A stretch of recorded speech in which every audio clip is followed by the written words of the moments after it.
There comes a season in every believer's life where this becomes difficult to dive into and to commit to. Even though we love this book fills us, inspires us, motivates us, empowers us, calms us, centers us, comforts us. This word is incredible. So what do we do when we find ourselves coming into an unexpected season of the Bible being boring? Hi, my name is Kaylee. Welcome to my channel. I am a Christian life coach, technically a certified health coach, but I've been doing Christian life coaching for the last 5 years, and let's dive into this. The first time I came into what I hear other believers call a dry season was about 3 years after I had become a believer, and it was really distracting. It was really frustrating. It was really annoying, and it was so concerning to my spirit that I didn't want to be in my word. My scriptures. So here's what I did, and here's what I do when those seasons come up. As I tell you what I do, I want you to remember that these are just my experiences and my approaches, and yours will be different. Also, I'm going to talk you through a little bit of the philosophical reasons for my approach, and then tell you what I am practically doing to aid myself in these seasons. When that season first came and I first experienced that, I knew that I could not just force myself to read my Bible. I tried. I really did try, actually. I would set a timer for 30 minutes every day, and I would commit to reading those 30 minutes, and I could, of course, discern that it was beneficial for me to do it. And sometimes there has to be a discipline about reading our Bible so that we do get into this habit, because the more and more it impacts us, the more and more we crave to spend time with it. There also comes a point where your Bible should not be connected to punishment. It shouldn't be connected to shame. If I'm not in my word and I feel ashamed of it, am I coming to my word to check the box of shame off, to justify to myself that I've done the work that I needed to do to maintain my grace with God or something? Is that what I'm doing? Or am I coming to it seeking comfort, seeking understanding, seeking wisdom, seeking solitude and prayer with God? So I really came into trying to understand my intention and my motivation and what is causing the disruption. I did just think to share this verse with you. It wasn't originally my plan, but it just kind of like came into my mind. So 1 Corinthians chapter 7 in the middle of verse 32 says, "One who is unmarried is concerned about the things of the Lord, but how he may please the Lord. But one who is married is concerned about the things of the world, how he may please his wife, and his interests are divided." When I hit my first dry season of really not wanting to be in my Bible, it was within the beginning of my marriage. I had so many other things going on in my mind. When I was single, I was really single-minded after my faith, after my walk with Christ. Everything was about the Lord because everything was about me. My whole life was me focused, me centered, and not in a way that would have ever felt bad back then or selfish, but self-centered in a sense that it's me and it's God, and it's God and it's me. But then I got married. I gained responsibilities that I didn't have before, and my actions and my focus impacted another person quite deeply. So I found myself struggling to be in the scriptures because I had so many other things I was focused on, things that I was doing, things that I was learning as someone who was newly married. Generally, I don't not want to be in the Bible because I think the Bible is boring. I don't want to be in the Bible because my brain is so preoccupied with so many other things that feel very important. I think it's very easy to say in kind of a self-criticizing, self-condemning way that if we're not spending an X amount of time in our Bible every day, we're failing. But that's simply not true, right? And I'll say something that's just kind of pushing the envelope, pushing the limit here. Christ is the Word. In John, when it says the Word was with God and the Word was God, is it talking about the Bible that would someday be encompassing the message of the Word? Or is it talking about Jesus Christ? I needed to come to a place of understanding that I'm not ignoring my Bible because I'm slipping away from my faith. I'm ignoring my Bible because my mind is so preoccupied with new responsibilities and duties, and I love the Lord. These things can all be happening all at the same time. So instead of forcing myself to get up early, instead of forcing myself to set a timer and spend a certain amount of time in my scriptures, instead of committing to huge Bible studies and trying to deep dive, I set it down. Instead, these are the things that I did.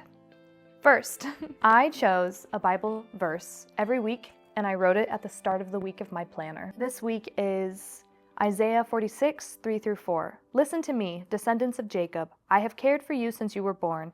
Yes, I carried you before you were born. I will be your God throughout your lifetime until your hair is white with age. I made you. I will care for you. I will carry you along and save you. A few weeks back was Ecclesiastes 2:24. A person can do nothing better than to eat and drink and find satisfaction in their own toil. This too, I see, is from God. Joshua 1:9. Have I not commanded you? Be strong and courageous. Do not be frightened and do not be dismayed, for the Lord your God is with you wherever you go. So I choose verses that come from my heart, or I will Google verses about anxiety, verses about laboring, or I will prayerfully go through my scriptures until I find a verse that sticks out to me, and I will choose to meditate on that verse for the week. This takes off the weight of, I need to read a chapter a day, I need to read a whole book this week, I need to read quantity, and it brings it down into a calm quality experience with the verse, that when I go for my walk, I'll think about that verse. Before I sit down to do my work or plan my day, because I've written it at the beginning of my week, let me read that again and sit on it for a second. I take the entire Bible, the whole meal, and I turn it into a bite, and I allow myself to sit with that one verse. And the guidance and understanding and comfort that some of these verses have given me, especially the ones recently from Ecclesiastes that have guided how I approach my work, because I have a tendency to really dive into it and ignore my needs, but we're not designed to thrive like that. We can look at how the body works, we can look at health, we can understand how so many diseases come from inflammation and from heightened levels of stress, and understand that the way we take care of our body deeply impacts our ability to show up in our life to pursue the work that God has blessed us with. Sacrificing my health is never the answer, and these verses have helped me slow down and see that. The second thing that I do, in theme with slowing down, is I slow down and I focus on my health. I focus on getting walks in. I focus on what I'm eating. I focus on getting quality sleep. I focus on time spent relaxing. I spend time just being friends with my husband, playing video games, going out on adventures. I slow down and I stop making it all about works and working through my Bible and making sure I check this off every day, and I make it about experiencing the life that God has given me, getting into the present moment, being grateful, being here, being alert, being awake, not being afraid, not being anxious that if I don't read my Bible, I'm gonna be punished or something. That's not the truth of it. Obviously, our Bibles are important. Obviously, we need to be reading them. My love for this book will never change, but my responsibilities and priorities are calling me to action to do good work. And this might sound strange. Obviously, we need to spend time in this. Please don't understand me and try to think I'm telling you not to read your Bible. But what I am saying, there's no but there. What I am saying is that my Bible is not procrastination for doing the work that I feel called to do.